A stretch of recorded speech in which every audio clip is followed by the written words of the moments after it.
FMC Fast Chat takes you inside the news so you can be in the know in 30 minutes. Hosted by Fair Media Council CEO and Executive Director Jackie Clement, Fast Chat features notables in news, media, and business. We're very fortunate to have with us today Richard Torrenzano, the Chief Executive of the Torrenzano Group, which helps organizations take control of how they are perceived. Rich is a sought-after expert and leading commentator on crisis, brands, reputation, and financial markets. He also co-authored the award-winning best-selling book on reputation management called Digital Assassination: Protecting Your Reputation, Brand, or Business Online Against Online Attacks. And now we're going to spend the next 30 minutes discussing how you can protect yourself and your organization. Good afternoon, Jackie. How are you? Good to see you. I'm great. Thank you so much for doing this. We appreciate your time. You're very welcome. And there's a lot to discuss. So let's just get right into it, because I'm sure a lot of organizations out there think that, digital assassination sounds like something that should only or could only happen to large organizations or whatever they would think would be an important organization.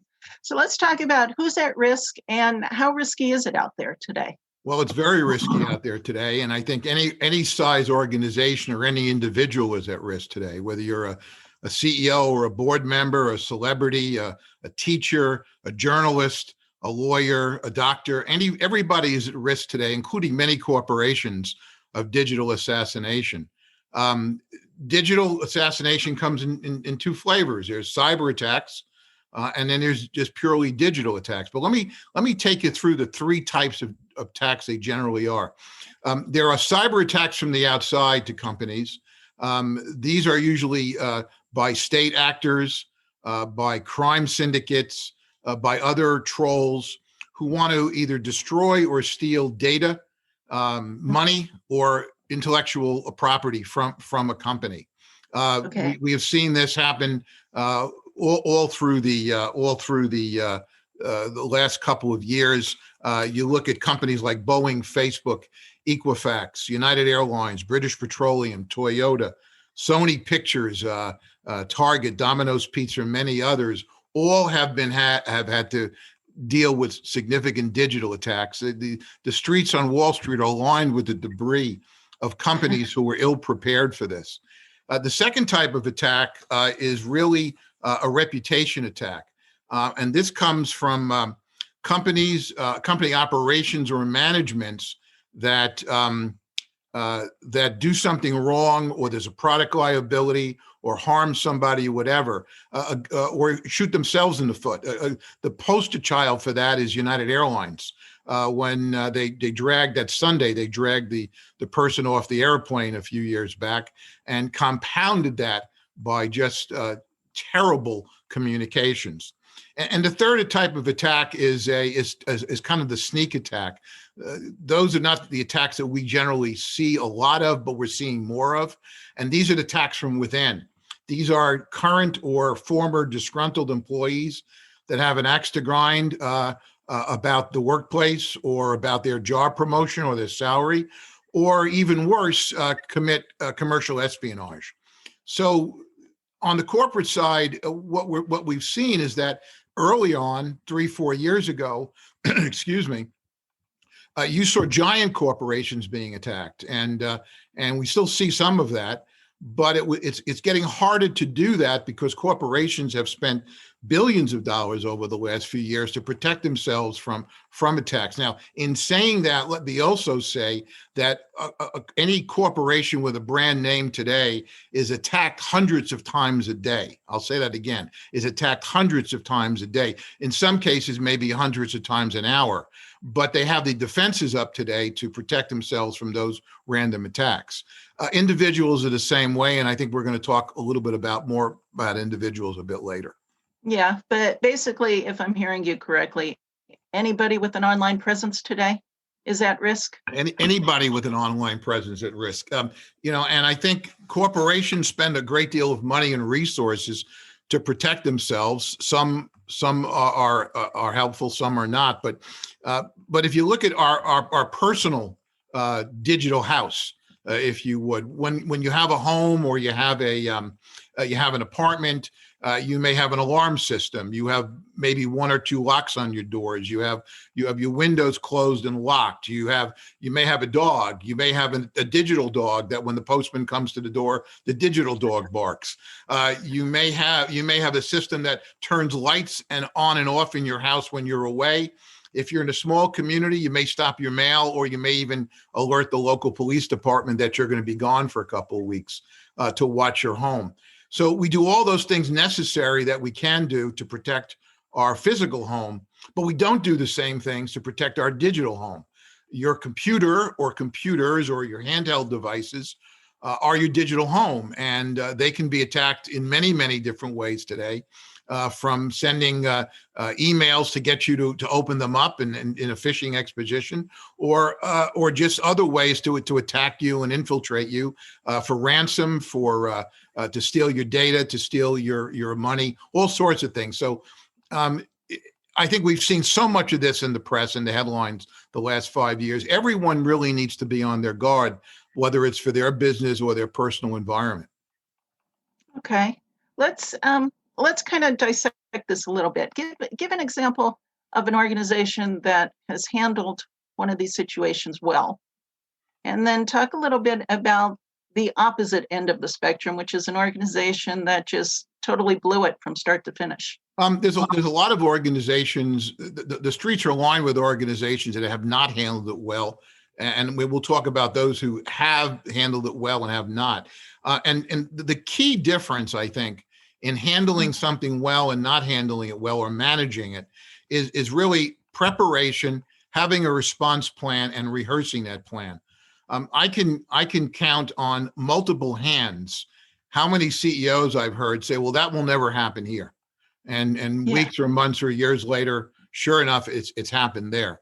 Pepsi as a company has done very, very well with attacks on several occasions. The poster child for not doing it well, as I mentioned before, is United Airlines. Not only did they have an operational issue that they did not handle well, but they put out statements which were not correct, which were not true. They did not understand the digital world and the instantaneous nature of it today. When we have an attack, or when we have a crisis in a company, we're on an accelerated clock. And in my book, Digital Assassination, I coined a phrase, the 8-hour digital day. An 8-hour digital day means that you have somewhere between 2 to 4 to 8 hours to respond to a crisis that's happening, that's attacking you. Now, all attacks should not have a response, but if you had to, could you respond in a thoughtful, analytical way in that period of time? Most companies, most boards, most managements, most advisors have not been trained or able to handle that in an accelerated time frame. So I think we have to rethink. We have to have a rethinking about time, and not so much about media cycles as we used to think 3 or 4 or 5 years ago, but digital cycles. And I think we have to look at that and understand that if we are attacked, we have to be able to respond very, very quickly. United and Boeing are two good examples of how not to do it. United not only had to put out several announcements over a 3 or 4 day period because their announcements were not correct. They did not jive, if you would, with what the video of passengers on the plane were actually showing and saying.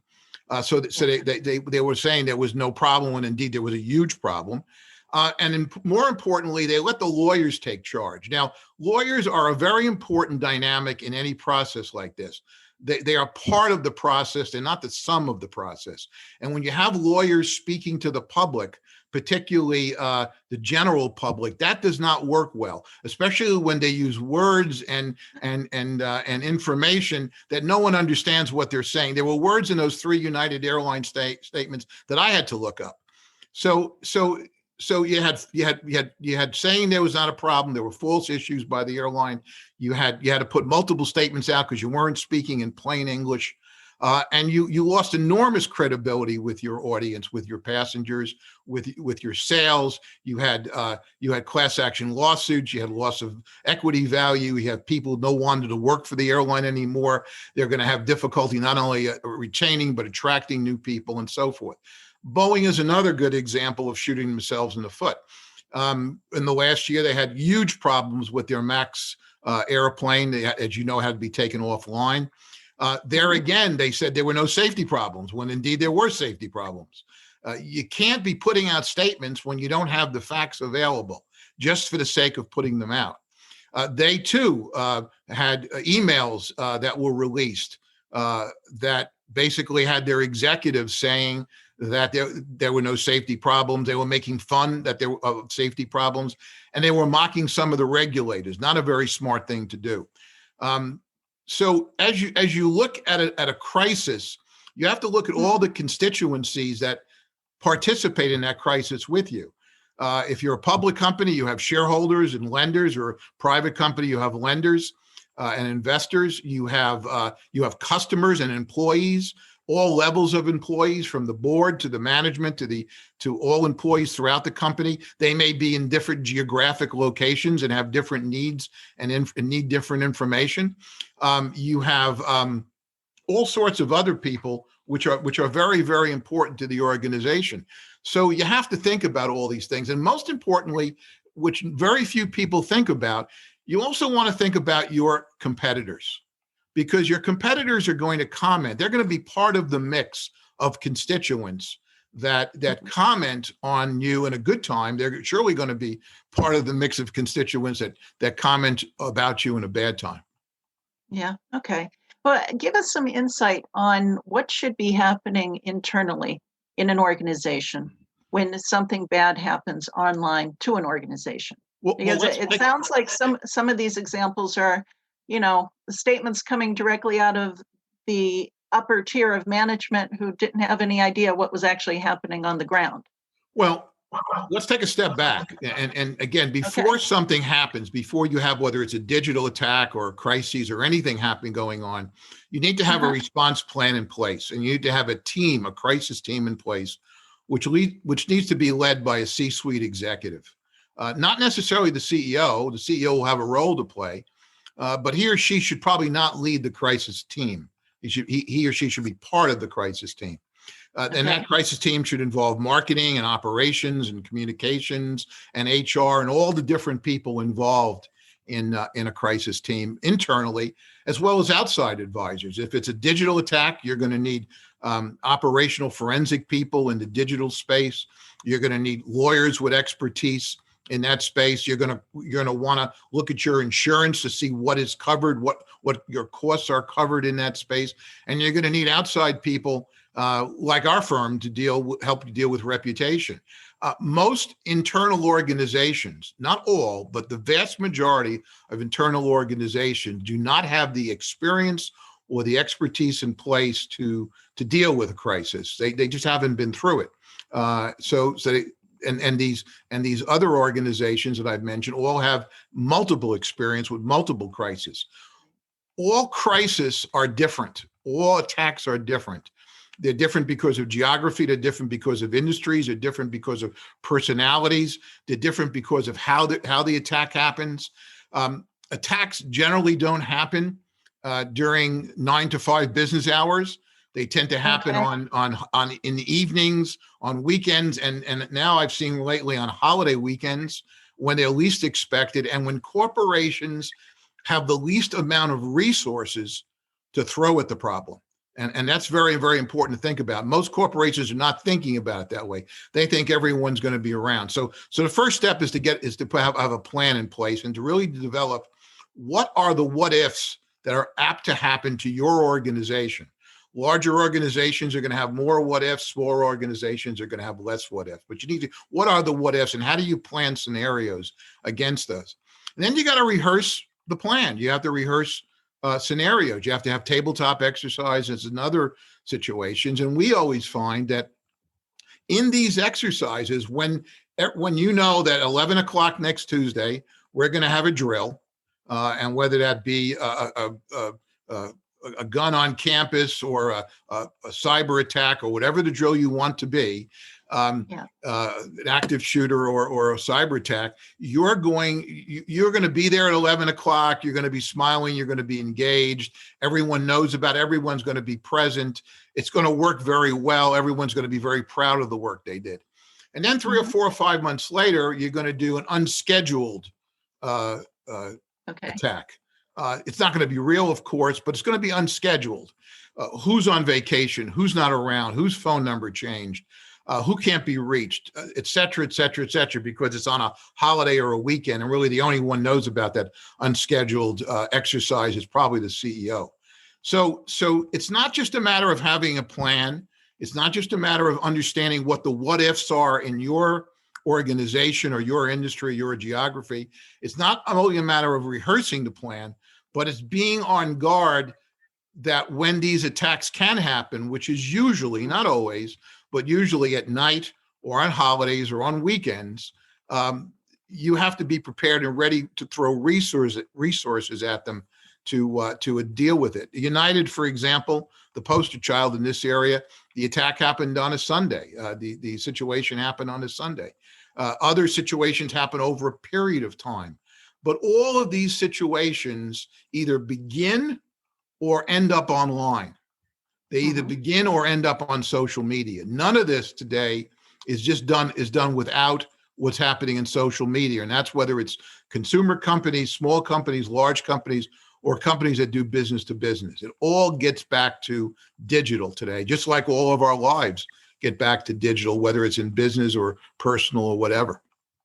Yeah. Okay. So if we talk about a plan, though, I know a lot of organizations, they'll create a plan, they put it in the drawer for safekeeping, and it kind of stays there. So how long can a plan be considered good before it needs to be gone over again? I spoke in London last year to a couple of dozen CEOs just about this subject. And I basically said to them, if you had a plan that was hatched in the last 12 months, you should throw it into your trash icon. And I use the word trash icon, not book or your waste paper basket, because plans today that are on a shelf in a loose leaf binder have no value. Because if you need that plan at 9 o'clock in the evening or on a Saturday morning or on a Monday of a holiday, you have no access to it. So plans today, like what's being attacked to you, have to be digital. They have to be in a cloud. They have to be on a website. They have to be somewhere that through your name and a code and your email, you have access to that plan. So if you're putting it on a shelf, and I can't tell you today how many people are still planning for crisis or digital attacks as they did in the 1980s.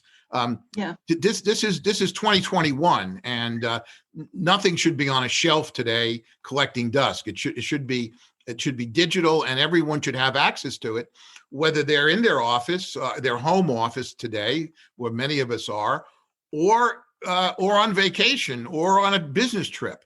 If you don't have access to that plan instantly, the plan is of no value. Okay. And should every employee have access? No. The crisis team needs access to it, of course, and those who need access should have access. The plan should be there. Phone numbers should be there. A process of who's doing what should be there. This is a big undertaking to develop that technical plan, that digital plan. You'll need approval levels of statements. Different people, of course, in any company have to approve a statement, and you want to see what that process is. Who approves it first, second, third, fourth, and fifth, and last. You want to have a process to who's going to be drafting what, who's going to be doing what, who's going to be finding out what. One of the most important things in normal times for a company is to have relationships, a two-way conversation or two-way communications, rather, with your various constituents. That's just not the obvious ones of investors and maybe customers. There are vendors and suppliers. There are lenders. There are regulators. There are local, regional, and community leaders, depending on the crisis, that need communication. There's a great story about Rudy Giuliani, and you may recall when Rudy was mayor, there was a terrible plane crash in Queens. I believe the plane was going down somewhere in the Caribbean. And Rudy it was American Airlines, and Rudy tried all day, several times, because I even got a call from one of his staff at the time saying, how do we reach these people? They kept calling American Airlines, and no one at American responded to them. Well, at 4 o'clock and at 6 o'clock and at 9 o'clock, Rudy was on the air talking about the crisis, what the city had done. No lives had been saved, but how they were going to manage the cleanup, how they were handling the grief of people. And oh, by the way, he just kicked American Airlines down the road repeatedly on every press conference. Why? Because the mayor of the city of New York, where the plane crashed, could not get a return call back from American Airlines. So constituents in normal times or in a crisis can be very helpful to you in getting your messages out there about what the good things you're doing in a terrible situation. In this case, he could not get communications from the company. So all of your constituents have to be prioritized and show the importance of it. If you're a manufacturing company and you're going through a financial situation, you could have vendors and suppliers not supply you with goods and services, so you can't manufacture things. Every constituent you look at is important to a company's makeup. And all these people need time and care and to have a good relationship with. Those who have good relationships in normal times will do very well in a crisis. Those that do not have this kind of honesty and two-way communication in normal times will not fare well in a crisis.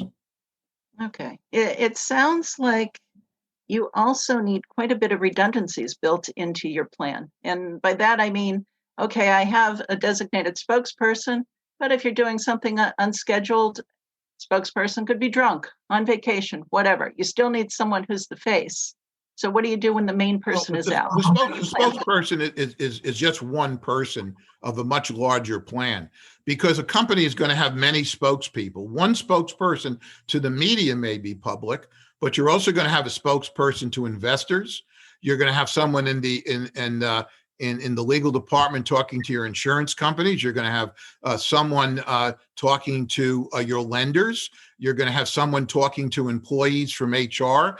You're going to have someone talking to all sorts of constituencies. So while we may only see a spokesperson that faces media, there are many faces that reach out to constituencies from a corporation or from an organization, whether it be public or private, that have to address multiple constituencies. Okay. How often do you recommend that it's actually the CEO that is the public face when there's a crisis going on? You know, there's no one size fits all. And I think there are times when the CEO's visibility is helpful, and there are times when the CEO's visibility is not helpful. Let's go back in time a little bit, and let's look at the Exxon Valdez, which is probably now more than 25 or 30 years ago. You will remember that Rawls, who was the CEO, chose on lawyers' advice not to go to Alaska when that happened. Now, he could have gone and he could have said, gee, I don't know what happened here. But we're going to look into this. We're going to cooperate with all local, regional, and federal authorities. We're going to do everything we can to make this better. Now, let me tell you the action items that we have going on right now, okay, to try to solve this problem of what's been taking place and to try to help the community that's being affected by this problem. He did not do that. He did not have to go and accept blame or responsibility, but he needed to go up and show a presence. In that case, the CEO was necessary. Okay. In another case, the CEO may not be necessary. So you don't immediately drag out the CEO, but you have to have somebody who is knowledgeable and has the understanding of the business and has an understanding of what's taking place and has been prepped about all of these various options during a plan.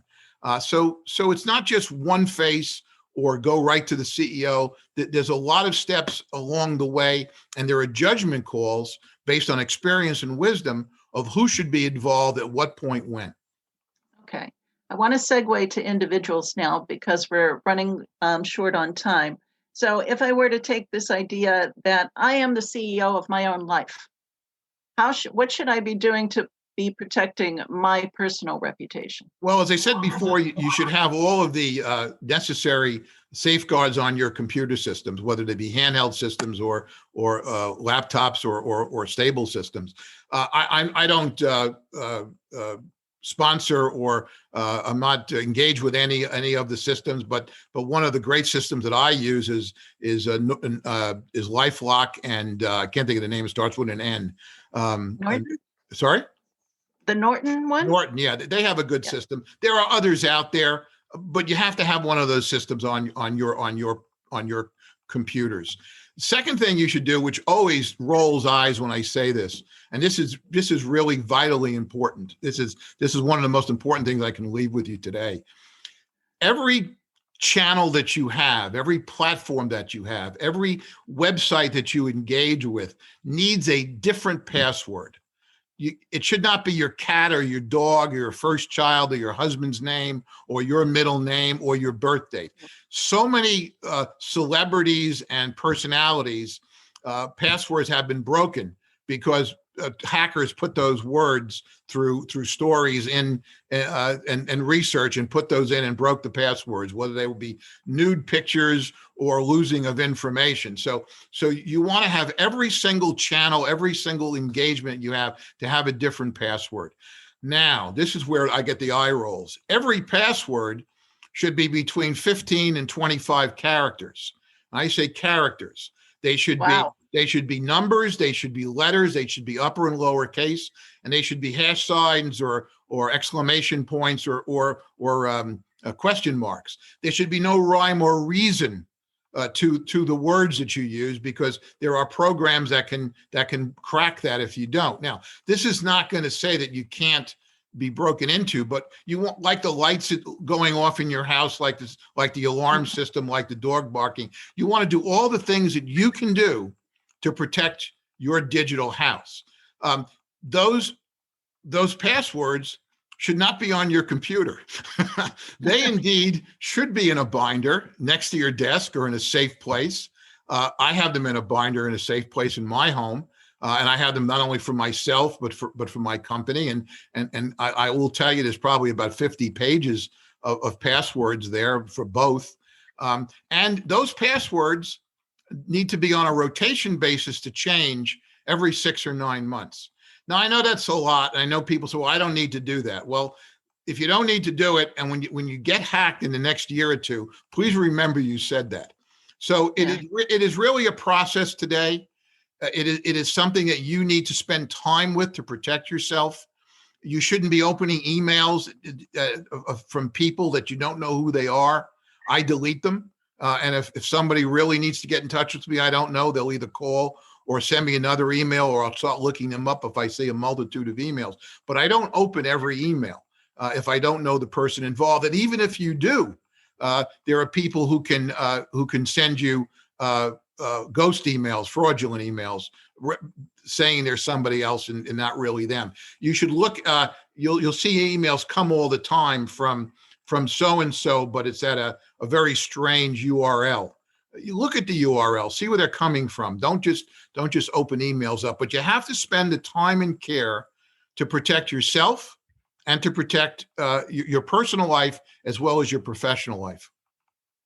Okay, let's wrap up with, what are the 3 main things people should take away from this, whether it's protecting their organization or themselves personally? Well, for the organization, it's real simple. Have a plan, create the scenarios based on your company, your geography, your circumstances, your constituents, and then rehearse the plan not only once, but more than once. And don't just do it at a time when everyone knows it's going to happen. For yourself, review your emails, get them in one place, put them in a binder. I say a binder. Don't have them on the computer, because if your computer is hacked, they're going to have all your passwords. Put them in a binder, organize them however you want, and then change them every so often to protect yourself. These are the kind of things that are basic breathing functions today.